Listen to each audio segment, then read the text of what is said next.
Hi, I'm Jim Paxon. This week on Arizona Wildlife Views, you'll see how some endangered species in our state are being protected. Then you'll meet some fascinating desert dwellers. We'll also take you to a popular lake that's getting a little help from its friends. All that and more on Arizona Wildlife Views.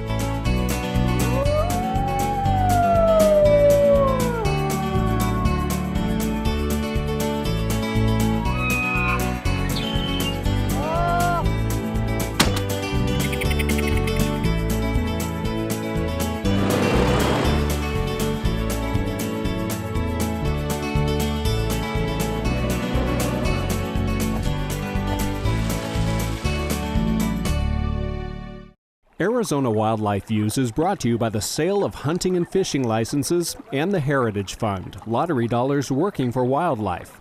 Some projects made possible by the Sport Fish and Wildlife Restoration Fund. Good evening and welcome to Arizona Wildlife Views. We begin our show tonight with a look at how a special provision of the Endangered Species Act is making a difference for wildlife here in Arizona. Whoa. For decades, Americans have struggled to find the balance between saving wildlife and serving people. The thing is that people really do want to help, but they don't want to do that at great peril to themselves. You know, it goes back to the carrot and the stick. You can try to beat people into submission to help you, or you can provide incentives, or at least get rid of disincentives to do good things. Good things are happening in Arizona. California condors are soaring above Grand Canyon National Park. Black-footed ferrets hunt and play in northern Arizona's Aubrey Valley. And Apache trout, Arizona's official state fish, are swimming in mountain streams. Each of these animals is at risk of extinction. They're listed as either threatened or endangered under the Federal Endangered Species Act. A lot of times when people think about the Endangered Species Act, they think about the way that animals get identified. They get put on the list. Larry Riley is the Arizona Game and Fish Department's Assistant Director for Wildlife Management. That identification process is only one part of the Endangered Species Act. Another part, and it's a part that we try to work on as a conservation organization, is the restoration and conservation and recovery of those species. Now that's hard. If you think about it, what we're talking about is taking away the threats that are bringing plants or animals to the verge of extinction. Congress passed the ESA in 1973 to try to eliminate those threats by prohibiting human activities that result in the take of a threatened or endangered species. Well, take, at least the way that it's defined in the Endangered Species Act, is a very broad term. It means to kill, to harm, harass, to trap, to hunt, to try to trap or hunt. All of those things are considered take. It's a broad definition that has the potential to severely limit or completely ban development, recreation, ranching, and other legal land uses in areas where listed species live. I believe all of us consider ourselves to be conservationists. But the challenge is, when you've got a threatened or endangered species in your backyard, you can possibly face regulatory limitations on what you do. You can find yourself breaking the law, even though you didn't intend to. That can make it difficult for wildlife managers seeking public support and cooperation from landowners to reintroduce imperiled animals into the wild and onto their land. In the early days of the Endangered Species Act, there were a lot of restrictions that perhaps weren't necessary. Steve Spangle is with the U.S. Fish and Wildlife Service, the federal agency in charge of implementing the Endangered Species Act in Arizona. He says much needed changes took effect after Congress amended the act in 1982. We have a number of tools now that we didn't have in the early days. You know, in the early days it was pretty darn restrictive. There wasn't a lot of flexibility, but with the addition of 10J, 4D rules, which are for threatened species, special rules. We have a safe harbor policy. We have a candidate conservation agreements with assurances policy. We have a number of these policies that if people do good things for the species, they're not going to get punished for it. Safe harbor agreements protect private landowners who voluntarily improve or restore habitat on their property for the benefit of a listed species. Right now, we've got a really neat safe harbor agreement for two fishes, the Gila top minnow and for pupfish. And so people with small ponds can say, I would like to have these fish. And if they get those fish under a safe harbor agreement, they won't face additional land use restrictions for having those endangered species on their land. That's a great tool.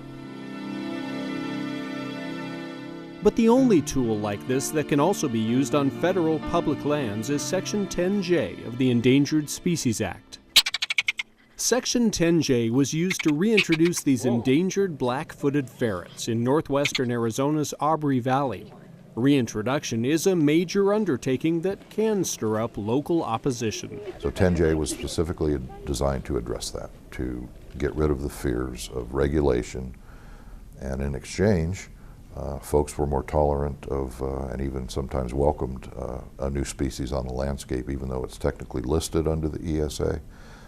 10J doesn't allow you to go out and shoot them or any of that stuff, but what it does is assures people that legal land uses will not be impinged by the presence of this species on the landscape.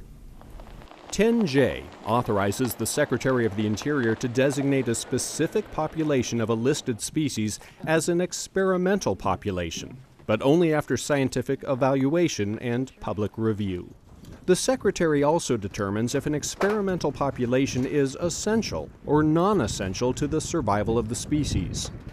And experimental populations must be reintroduced in areas of their historic range where members of the same species do not already exist. So with a non-essential experimental population, which people really don't like that title, but it comes right out of the federal law, certain latitude can be provided under a special rule published by the federal government that allows for special management of that animal within a defined geographic area. So this non-essential experimental population affords us an opportunity to learn our way to better management of that species. It's that regulatory flexibility that has produced some Arizona success stories. Well, we have several. Probably the biggest one is the black-footed ferret population up in Aubrey Valley. It was introduced under 10J. Oxygen on 3. It's been just beyond our wildest dreams successful. We're getting tremendous productivity. We haven't put ferrets out in several years because they're just a self-sustaining population now. Now we have communities that look at the black-footed ferret project and say, that's a Chamber of Commerce project. We're proud of that project. This is part of our community. All of a sudden, we've gone from a liability in our backyard to an asset in our community. And it's really a matter of setting the stage and helping people understand that we're not out to harm people, we're out to conserve wildlife for them and not over the top of them. Nobody's had any land restrictions. People still run their cattle and do the other things that they have done for generations. So it's just, I wish they could all be that way. But not all non-essential experimental populations are as easy to manage as the black-footed ferret. Mexican wolf, when you've got an animal that eats cattle, they're going to impinge on people's livelihoods. People raise cattle for a reason, and they can't sell ones that have been eaten by wolves. So there's that inherent economic conflict that 10J really can't address very well. Now, another part of 10J that is gives us flexibility is we can go out and manage populations, whereas if they're fully endangered or fully threatened, we may not be able to go out and, for instance, remove wolves that are a problem. But under 10J, we can do that and have. 10J has been effective at building public trust and support for reintroduction efforts. But maintaining that support is critical, which is why the California condor is a concern to wildlife managers. Very sharp. It's the largest flying land bird in North America, a non-essential experimental population reintroduced near the Grand Canyon in 1996. It's not wildly successful. We've got birds out there. We've got birds that are living a fairly long time. We've got young being produced in the wild. But some of the birds are dying from lead poisoning. Lead fragments left in carcasses and gut piles left behind by hunters appear to be a major cause. Yeah, if you take a vital organ shot with a lead bullet, 90% chance that that gut pile is going to have lead in it. And Game and Fish responded by launching a voluntary non-lead ammo program that's been highly successful. Still, there are those who continue to call for a total ban on lead. Well, if that happened, I think we'd be going back on a promise we made when we first reintroduced condors, and that's that we would not impinge on traditional lifestyles, and hunting's a big part of the lifestyle where condors are. When a promise is broken, whether we break it or it's broken through litigation or somebody else jumps in and forces us to break that promise, we've still broken a promise, and that's not good business. It's not good public trust. Not everybody trusts government, and that's not a new statement. For my mind, I think that we need to be able to make promises and keep promises if we expect folks to be our partners in conservation. We are the conservationists. It gets back to finding that balance. And when people and wildlife are on the same side, it's always easier to tip the scale toward conserving endangered species.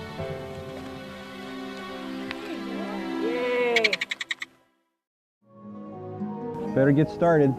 It's well before sunrise in the desert near Yuma, Arizona, and these researchers from the Arizona Game and Fish Department are on a mission. They're here to track down the flat-tailed horned lizard in its native habitat. So today it's kind of tough to find any tracks. We're not getting a lot of fresh tracks because there was a light rain last night. And as you can see in the sand, there's quite a few dimples in the sand. So it covered up all the tracks from last night. It's like finding a needle in a haystack, if the needle buried itself up to its neck in the dirt. The reason it's called a flat tail is because its tail is rather long, flat, and broad, especially in comparison to other horned lizards. It's unique in that the vertebral stripe, the stripe that goes down the back, is actually a dark brown, and the stripes that are on other horned lizards in Arizona are actually light or tan or almost whitish in color. On the sides or the flanks of the lizard, there are actually 2 rows of scales, and typical of horned lizards, they're round in body shape and rather flat compared to a lot of other lizards, which are that more torpedo shape. And he's got these really nice long protruding spines or scales off the back of his head, and in flat tails they tend to be a little longer, a little sharper than other horned lizards.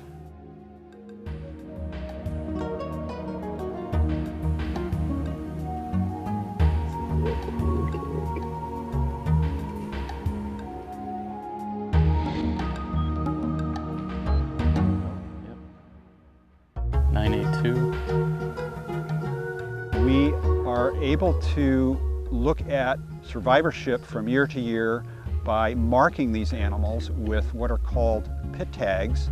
These are passive integrative transponders, which can be read with a handheld reader.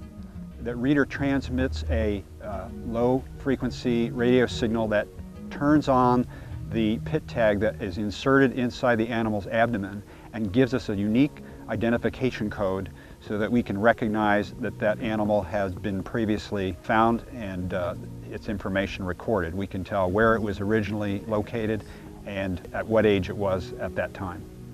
72. The data these researchers are collecting will track the health and population trends of these lizards, providing needed information to guide conservation strategies.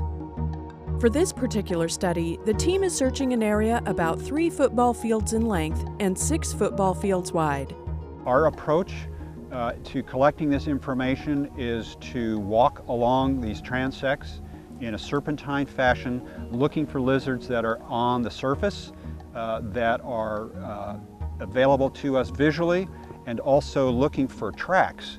And in fact, the most effective technique for finding these lizards is to find their tracks first and then to follow those tracks until we actually find the lizard. Living off of a diet of mostly harvester ants, the flat-tailed horned lizard has adapted to live within the desert scrub in this part of the state. With its flat lands, sparse vegetation, and a mostly hard-packed sandy soil. Unfortunately, the very things that attracts the flat-tail are also attractive to urban development and the spread of agriculture. And historically, there has been a reduction in the amount of habitat available to the flat-tail because those interests have been developing and spreading in the same areas. The natural habitat for the flat-tailed horned lizard has been fragmented by roadway construction and the fence along the border with Mexico. Because their living area has been shrinking over time, there are concerns about population stability. There have been several petitions by conservation groups to add the lizard to the endangered species list, but an alternate approach employing intensive and sustained field work like this helps to create management strategies for the land and wildlife managers to ensure that the numbers of flat-tailed horned lizards can maintain a self-sustaining population. These small lizards have a variety of predators in the wild: sidewinder rattlesnakes, fox, ground squirrels, loggerhead shrikes, kestrels, and the occasional hawk will even come through these parts and make a meal of the flat-tailed horned lizard.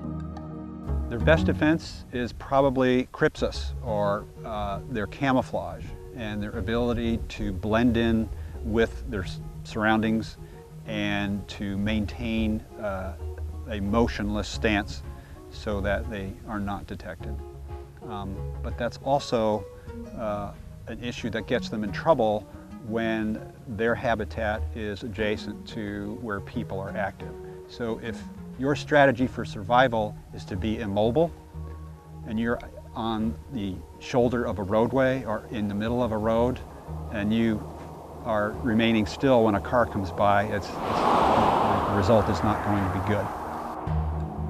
One example of how area agencies work together to protect the flat-tailed horned lizard can be seen along State Route 195, where special barrier fences were put up to prevent the flat-tailed horned lizard from entering the roadway. This type of population monitoring, done by the contracts branch of the Arizona Game and Fish Department, supports the goal of managing today for wildlife tomorrow. The Arizona Game and Fish Department is involved in the management of a wide diversity of species. And the flat-tailed horned lizard is one of those unique species that comprises the overall set of animals that occur within the state. And it is our mission to understand the biology, the natural history of all these different animals, and to make sure that we provide the conservation strategies and the management actions that will ensure that these animals occur for future generations.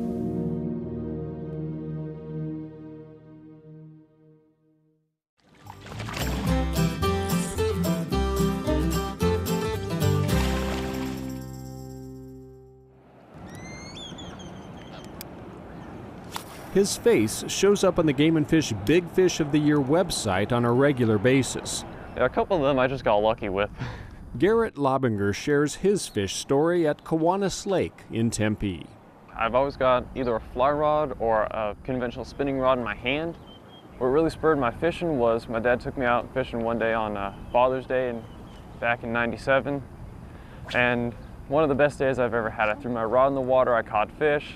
I was 4 years old. And for my birthday the next year, my dad got me a whole brand new tackle box filled with everything that I could really ever ask for at that age. And really since then, you know, catching fish, getting new lures, trying a new lake, new technique, new species, it's just been really driving me crazy. I am that aggressive fisherman. What I really like doing is reeling it in and feeling the full aggression of the fish bite.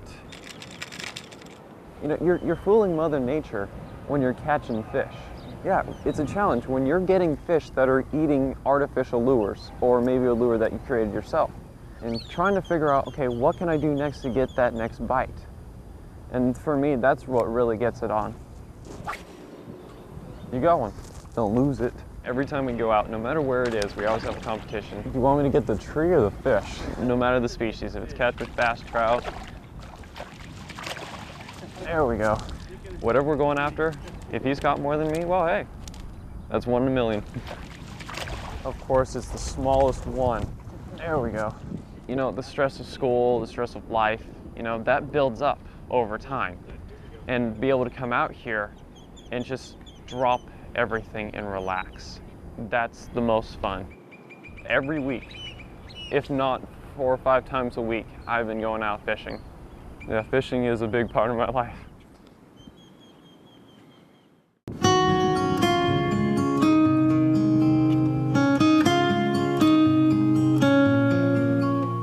It's a beautiful March morning up on Alamo Lake. People are launching their boats and expectations are high that they'll catch a lot of garbage.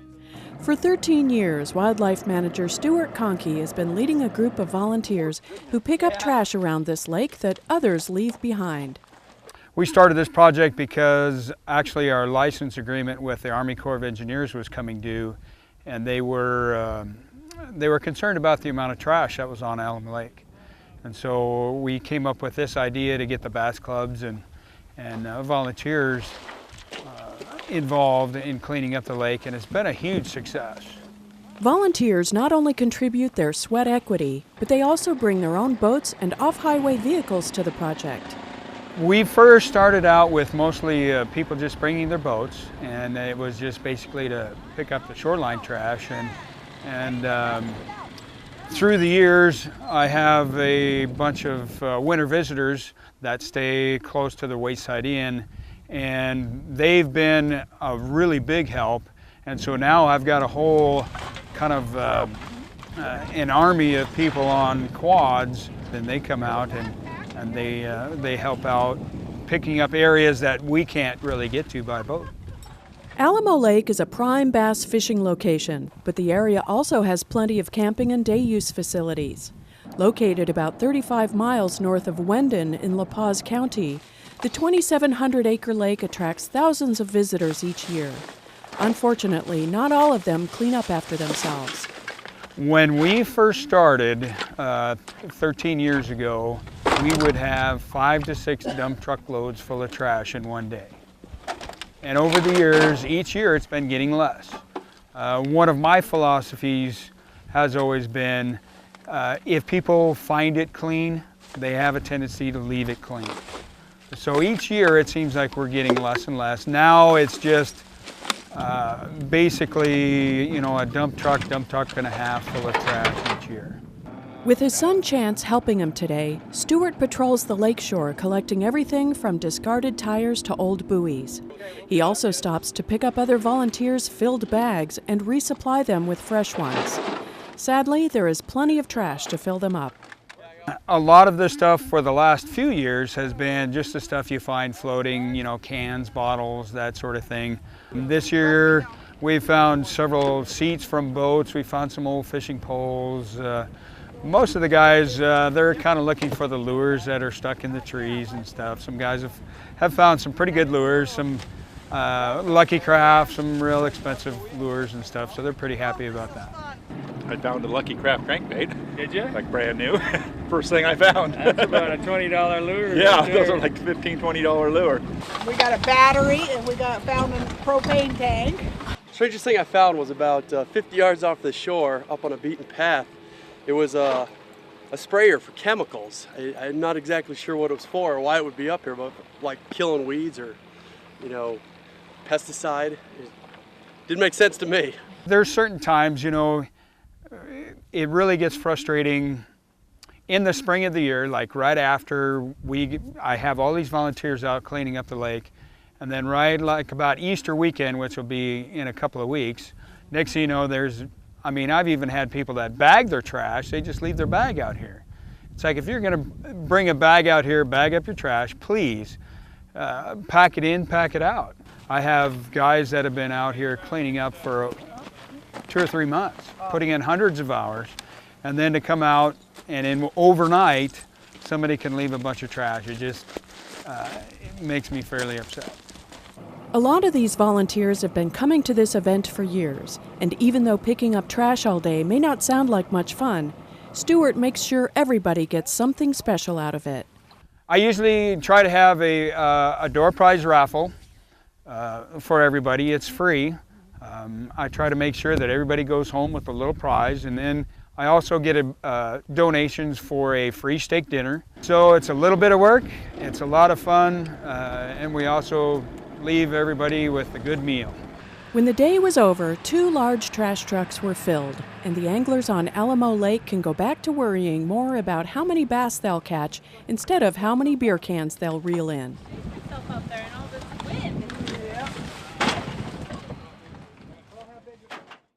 Well, that's our show for tonight.